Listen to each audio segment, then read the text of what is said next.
नमस्कार विद्यार्थी मित्रांनो, मी प्राध्यापक डॉक्टर राकेश गोरखनाथ, सहाय्यक प्राध्यापक अर्थशास्त्र विभाग, कैलासवासी बिंदू रामराव देशमुख कला वाणिज्य महिला महाविद्यालय। आज आपण SY-BA अर्थशास्त्र जनरल या विषयामध्ये भारतीय बँक व्यवस्था या संदर्भात माहिती बघणार आहोत।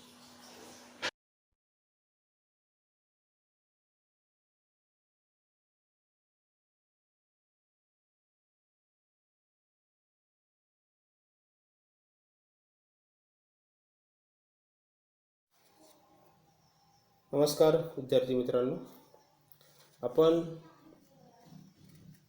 या PPT मध्ये प्रामुख्याने भारतीय बँक व्यवसायाच्या संदर्भात माहिती बघणार आहोत। भारतीय बँक व्यवसायाचा विचार करताना प्रामुख्याने विविध प्रकारच्या बँकांचा आपल्याला अभ्यास करावा लागतो। भारतासारख्या देशामध्ये बँकिंग क्षेत्राची भूमिका ही अतिशय महत्त्वाची मानली जाते। नव्हे, भारतीय बँका या आर्थिक विकास प्रक्रियेतील महत्त्वाच्या आर्थिक वाहिन्या आहेत। जसं मानवी शरीरामध्ये रक्तवाहिन्यांचं कार्य असतं, तसंच आर्थिक विकास प्रक्रियेमध्ये बँकांचं कार्य असतं। आणि म्हणून भारतीय बँक व्यवसायाचा अभ्यास करताना भारतीय बँकांचा अभ्यास करावा लागतो। यामध्ये प्रामुख्याने विविध प्रकारच्या व्यापारी बँकांचा अभ्यास करावा लागतो। आणि म्हणून व्यापारी बँकांचा विचार करताना व्यापारी बँका म्हणजे काय?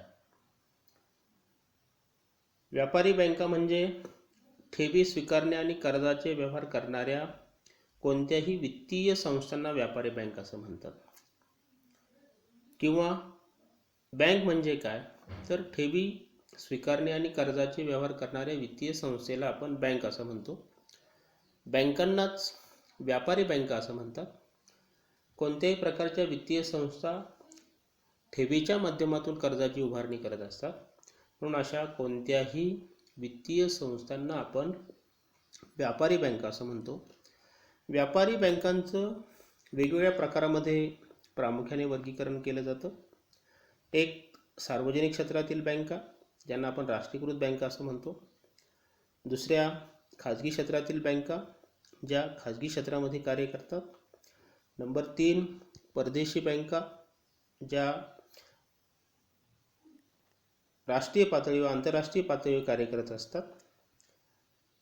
त्याचबरोबर प्रादेशिक ग्रामीण बँका किंवा सहकारी बँका, असे प्रमुख 4 प्रकार हे आपल्याला व्यापारी बँकांचे या ठिकाणी दिसून येतात। आणि त्या अनुषंगाने बँक व्यवसायामध्ये या 4ही बँकांचा सविस्तरपणे अभ्यास आपण या ठिकाणी करणार आहोत।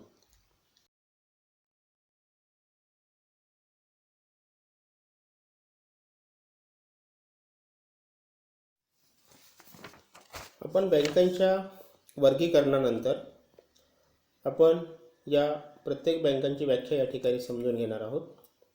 प्रथम, सार्वजनिक क्षेत्रातील बँका, ज्या बँकांचे भांडवल, नियंत्रण आणि व्यवस्थापन हे सरकारच्या द्वारे केले जाते, अशा बँकांना किंवा वित्तीय संस्थांना सार्वजनिक किंवा राष्ट्रीयकृत बँका असं म्हणतात। सार्वजनिक क्षेत्रातील बँकांची जबाबदारी ही सरकारकडे असते। केंद्र सरकारच्या माध्यमातून अशा बँकांचं नियंत्रण केलं जातं। त्याचबरोबर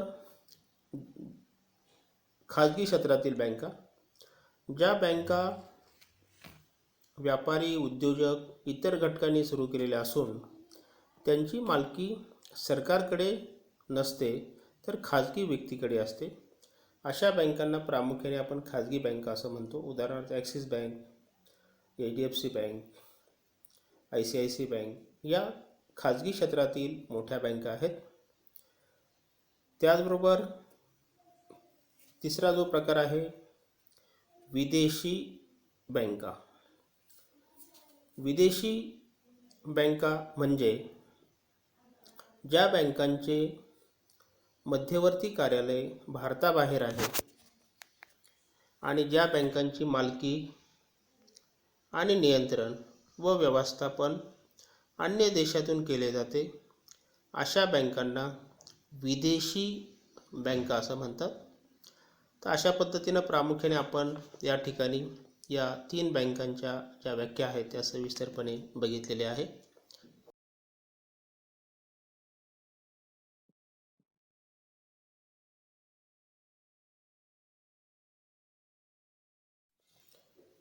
या स्लाइडमध्ये बँकांच्या वर्गीकरणामध्ये चौथा जो प्रकार आहे प्रादेशिक ग्रामीण बँका किंवा सहकारी बँका. भारतासारख्या देशामध्ये सहकार क्षेत्राची सुरुवात ही प्रामुख्याने 1992 पासून झालेली आहे. आज सहकार क्षेत्राला 100 वर्षापेक्षा अधिक कालावधीचा इतिहास आहे. म्हणून भारताच्या आर्थिक विकास प्रक्रियेमध्ये सहकार क्षेत्राचं अतिशय महत्त्व आहे. आणि म्हणून सहकारी बँका म्हणजे काय, तर ज्या बँका सहकारी तत्वावर स्थापन झालेल्या असतात त्यांना सहकारी बँका असं म्हणतात. सहकारी बँकांचा विचार करताना सहकारी बँकांमध्ये प्रामुख्याने प्राथमिक सहकारी पतसंस्था, जिल्हा मध्यवर्ती सहकारी बँका, राज्य सहकारी बँका इत्यादींचा प्रामुख्याने समावेश होत असतो. आणि त्याचबरोबर प्रादेशिक ग्रामीण बँका आणि नागरी सहकारी बँका. विशेषतः प्रादेशिक ग्रामीण बँका ज्यांना आपण रूरल बँक्स असं म्हणतो, या बँका विशेषतः ग्रामीण भागासाठी कार्य करत असतात आणि शेतीच्या विकासामध्ये या बँकांची भूमिका महत्त्वाची असते. म्हणून या बँकांचा स्वतंत्रपणे उल्लेख करणं आवश्यक आहे. आणि म्हणून प्रादेशिक ग्रामीण बँका म्हणजे काय, तर ग्रामीण भागाचा विकास करण्यासाठी ग्रामीण भागात सरकारच्या आदेशाने स्थापन झालेल्या बँकांना प्रादेशिक ग्रामीण बँका असं म्हणतात.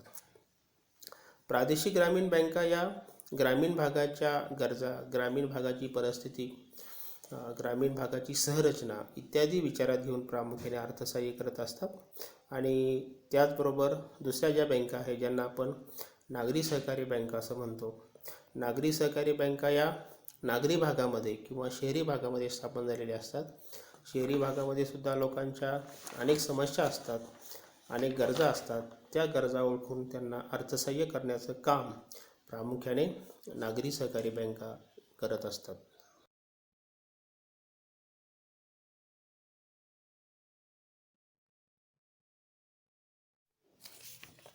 प्रादेशिक ग्रामीण बँकाचा विचार करताना प्रादेशिक ग्रामीण बँकांची कार्य या ठिकाणी समजावून घेणं आवश्यक आहे. प्रादेशिक ग्रामीण बँका या ग्रामीण भागात कार्यरत असल्याने या बँका पुढील प्रकारची कार्य करताना आपल्याला दिसून येतात. एक, ठेवी स्वीकारणे. ग्रामीण भागामध्ये बचतीचं प्रमाण किंवा ठेवींचं प्रमाण अतिशय कमी असतं, कारण शेतकऱ्याचं उत्पन्न कमी असल्याने त्याला उपभोगातून उत्पन्न शिल्लक राहत नाही, परिणामी तो बचत करू शकत नाही. आणि म्हणून शेतकऱ्यांकडून किंवा सर्वसामान्य घटकांकडून जास्तीत जास्त बचत ही ठेवीच्या स्वरूपामध्ये स्वीकारण्याचं काम किंवा ठेवी वाढवण्यासाठी प्रोत्साहन देण्याचं काम प्रादेशिक ग्रामीण बँका करतात. कर्ज देणे, विविध शेतकरी, शेतमजूर, शेतकरी किंवा सर्वसामान्य कारागीर यांना कर्ज देण्याचं काम प्रामुख्याने प्रादेशिक ग्रामीण बँका करतात. ग्रामीण उद्योगांना कर्ज पुरवठा करणे. ग्रामीण भागामध्ये बलुतेदारी पद्धती अस्तित्वात आहे. प्रत्येकाला उद्योग व्यवसाय करण्यासाठी कर्जाची गरज असते. म्हणून ग्रामीण भागाशी संबंधित असणारे जे उद्योग आहे, मग कुक्कुटपालन उद्योग असेल, वऱ्हापालन उद्योग असेल, मेंढीपालन उद्योग असेल, मत्स्य व्यवसाय असेल किंवा 12 बलुतेदारांशी संबंधित जे उद्योग असतील त्यांना अर्थसहाय्य देण्याचं काम प्रादेशिक ग्रामीण बँका करतात. उपभोग्य वस्तूंसाठी कर्ज पुरवठा करणं. आज बदलत्या काळानुसार लोक उपभोगासाठी सुद्धा कर्ज घेत असतात. अशा उपभोग्य वस्तूंसाठी कर्ज देण्याचं काम प्रादेशिक ग्रामीण बँका करतात. आणि ग्रामीण भागात बँक सेवेचा विस्तार करणं. ग्रामीण भागामध्ये अजूनही बँक सेवांचा विस्तार आवश्यकतेनुसार झालेला नाही. म्हणून ग्रामीण भागामध्ये जास्तीत जास्त सेवा पुरविणं, तंत्रज्ञानयुक्त सेवा पुरविणं हे प्रादेशिक ग्रामीण बँकांचं प्रामुख्याने कार्य आहे किंवा त्या दृष्टिकोनातून या बँका कार्य करीत असतात.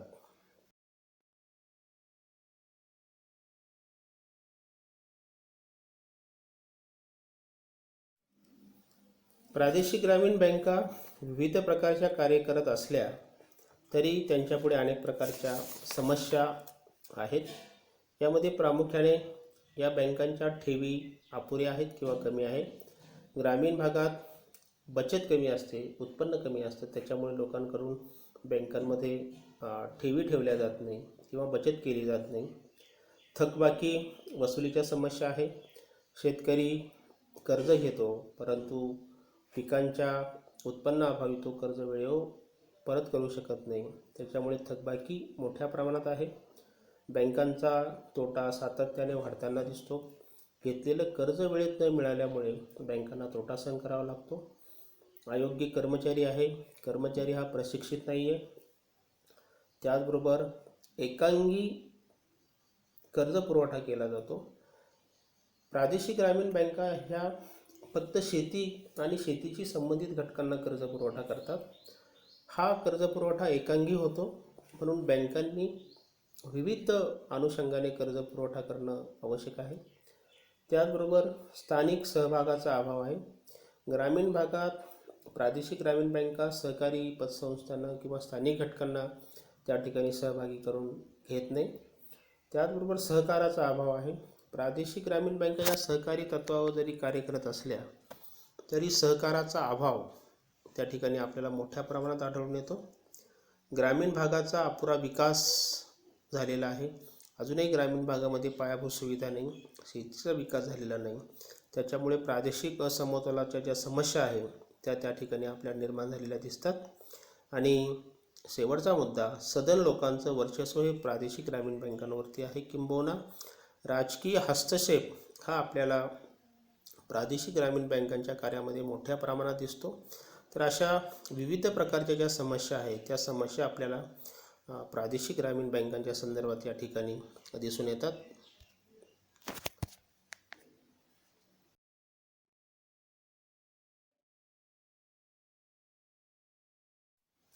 प्रादेशिक ग्रामीण बँकांबरोबरच आपण सहकारी बँकांचा किंवा सहकारी संस्थांचा विचार करणार आहोत. सुरुवातीलाच सहकारी संस्थांच्या संदर्भामध्ये काही माहिती आपल्याला मी दिलेली आहे, परंतु स्वतंत्रपणे सहकारी संस्थांचा विचार होणं या ठिकाणी आवश्यक आहे. सहकारी बँका म्हणजे काय किंवा सहकारी संस्था म्हणजे काय? तर सहकारी संस्था म्हणजे अशी संस्था की ज्या संस्थेची मालकी वेळ व्यवस्थापन संस्थेतर्फे पुरविल्या जाणाऱ्या सेवा सुविधांचा वापर करणाऱ्याकडे असते आणि त्यांच्यामार्फत कारभार चालविण्यात येतो. किंवा ग्रामीण भागात 10 किंवा 10पेक्षा अधिक शेतकऱ्यांनी एकत्र येऊन स्वतःच्या विकासासाठी स्वतः भांडवल पुरवून स्थापन केलेली वित्तीय संस्था म्हणजे सहकारी संस्था होय. तर अशा प्रकारच्या जे सहकारी संस्था आहे किंवा सहकारी बँका आहे, या सहकारी बँका आपल्याला ग्रामीण भागामध्ये कार्य करताना दिसतात. यामध्ये प्रत्येक जिल्ह्यामध्ये आपल्याला सहकारी बँक स्थापन झालेली दिसते. प्रत्येक जिल्ह्याच्या नावाने सहकारी बँक स्थापन झालेली दिसते. ग्रामीण भागामध्ये प्राथमिक सहकारी संस्था आहे. या सहकारी संस्था त्या स्तरावरती प्रामुख्याने कार्य करतात. त्या संदर्भातली आपण सविस्तर माहिती पुढच्या स्लाईडमध्ये बघणार आहोत.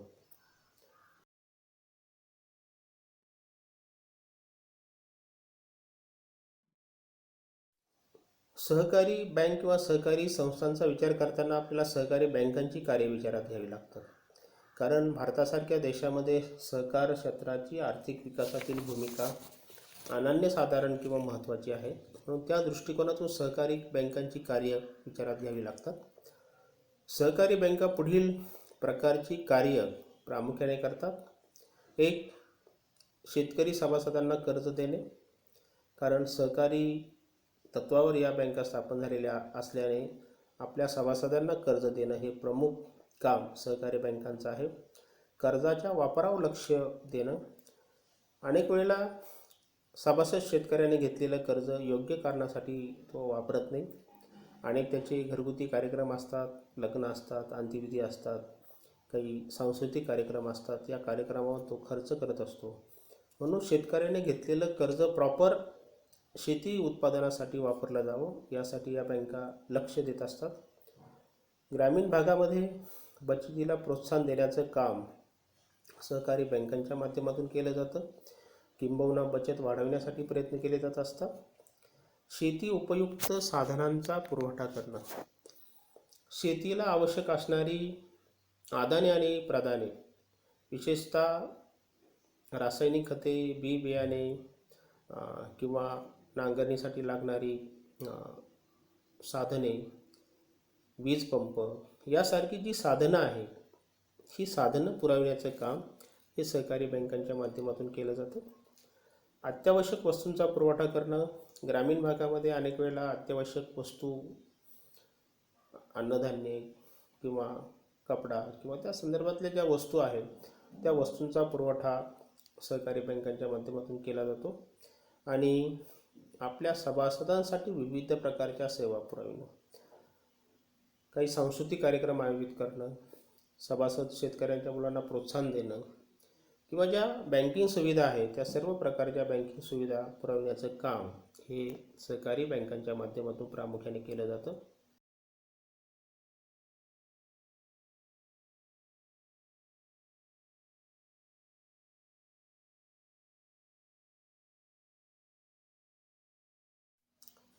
आपण आता सहकारी संस्थांचे प्रकार बघणार आहोत. सहकारी संस्थांचा प्रकाराचा विचार करताना प्रामुख्याने आपल्याला सहकारी क्षेत्राची त्रिस्तरीय रचना निर्माण झालेली दिसते. ही जी रचना आहे ती पिरॅमिडसारखी आहे.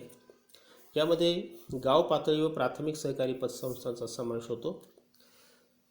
जिल्हा पातळी व जिल्हा मध्यवर्ती सहकारी बँकांचा समावेश होतो आणि राज्य पातळीवर राज्य सहकारी बँकांचा समावेश होतो. आणि शिखरस्थानी आपल्याला नाबार्डसारखी जी संस्था आहे ती संस्था असल्याचं दिसतं. आणि म्हणून सुरुवातीला प्राथमिक सहकारी पतसंस्था म्हणजे काय? ग्रामीण भागामध्ये शेतकऱ्यांच्या ज्या दैनंदिन गरजा आहे शेतीविषयक गरजा पूर्ण करण्याचं काम प्राथमिक सहकारी पतसंस्था करत असतात. त्यांना विविध कार्यकारी सेवा सहकारी सोसायटी व पतसंस्था असं देखील म्हणतात. प्रत्येक ग्रामीण भागामध्ये अशा प्रकारच्या सहकारी पतसंस्था किंवा सोसायट्या या स्थापन झालेल्या आहेत आणि त्या कार्य करतात. दुसरी आहे जिल्हा मध्यवर्ती सहकारी बँका. जिल्ह्याच्या ठिकाणी स्थापन झालेल्या सहकारी बँकांना जिल्हा मध्यवर्ती सहकारी बँका असं म्हणतात. जिल्ह्याच्या विकासाच्या दृष्टिकोनातून या बँका प्रामुख्याने काम करत असतात. विशेषतः जिल्हा मध्यवर्ती सहकारी बँका प्राथमिक सहकारी पतसंस्थांना कर्ज पुरवठा करतात आणि प्राथमिक सहकारी पतसंस्था शेतकऱ्यांना कर्ज पुरवठा करतात. आणि म्हणून जिल्हा मध्यवर्ती सहकारी बँका ही ग्रामीण सहकारी पतसंस्थांवरती किंवा सोसायट्यांवरती नियंत्रण ठेवणं, त्यांना कर्ज पुरवठा करणं, त्यांच्या मदतीला धावून जाणं इत्यादी प्रकारची कार्य करत असते. तिसरा जो प्रकार आहे राज्य सहकारी बँका. राज्य सहकारी बँक ही जिल्हा मध्यवर्ती सहकारी बँकांना अर्थसहाय्य करते, त्यांना कर्जाचा पुरवठा करते, त्यांची ध्येय धोरणे ठरवते. तर राज्य सहकारी बँक ही राज्याच्या सहकार क्षेत्राचा किंवा शेती क्षेत्राच्या विकासाच्या दृष्टिकोनातून प्रयत्न करत असल्याने राज्य सहकारी बँकेची भूमिका ही पालकत्वाची आहे किंवा महत्त्वाची आहे. आणि सर्वात शेवटी नाबार्ड ही जी संस्था आहे, नाबार्ड ही संस्था ग्रामीण भागामध्ये पायाभूत सुविधा निर्माण करणं, शेतीशी संबंधित अर्थसहाय्य करणं, शेतीशी संबंधित संशोधन करणं इत्यादी प्रकारची कार्य ही प्रामुख्याने नाबार्डच्या माध्यमातून या ठिकाणी केली जात असतात.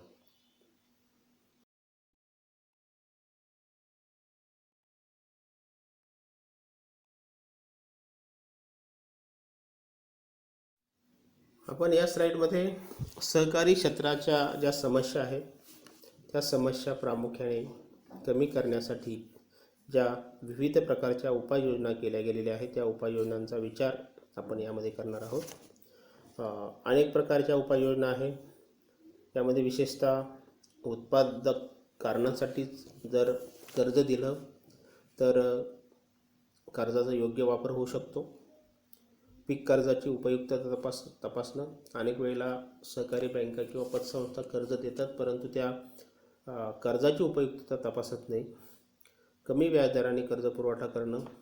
शेतीला कमी व्याजदराने कर्ज पुरवठा करणं आवश्यक आहे. जर सहकारी पतसंस्थांनी शेतकऱ्यांना कमी व्याजदराने कर्ज पुरवठा जर केला तर शेतकऱ्याला हे कर्ज फेडण्यास सहज सोपं होईल. राजकीय हस्तक्षेप कमी करणं आवश्यक आहे.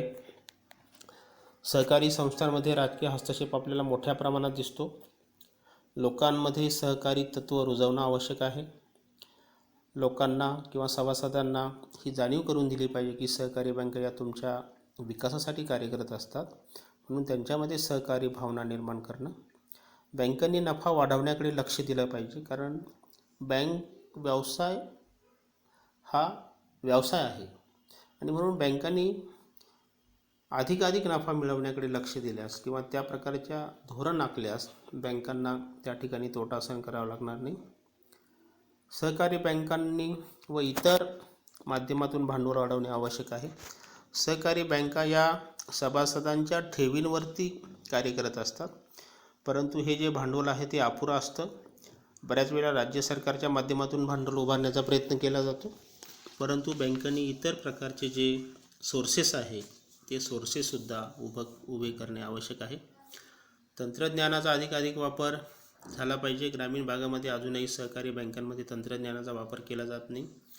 अनेक सहकारी बँकांमध्ये आपल्याला आर्थिक घोटाळे निर्माण झालेले दिसतात आणि म्हणून तंत्रज्ञानाचा अधिकाधिक वापर केल्यास होणारे जे घोटाळे आहे किंवा जो भ्रष्टाचार आहे तो कमी होण्यास त्या ठिकाणी मदत होईल.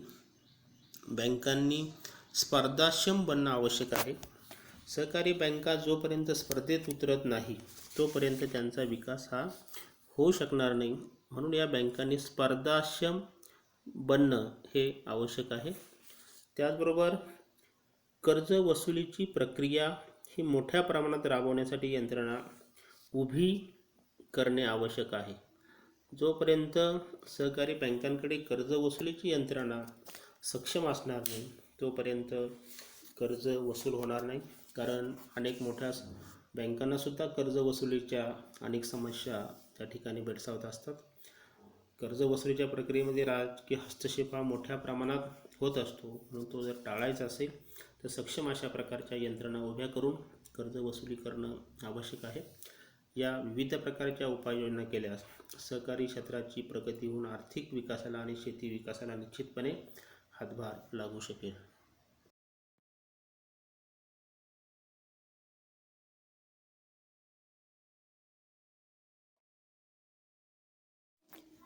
विद्यार्थी मित्रांनो, आपण या PPTमध्ये सविस्तरपणे भारतीय बँक व्यवस्था, भारतीय बँक व्यवस्थेचं वर्गीकरण, प्रादेशिक ग्रामीण बँका, सहकारी बँका, त्यांच्या समस्या, त्यांची उपाययोजना या संदर्भात सविस्तरपणे माहिती बघितलेली आहे. या संदर्भात कोणाला काही प्रश्न असतील, शंका असतील तर त्यांनी माझ्याशी संपर्क साधावा. धन्यवाद.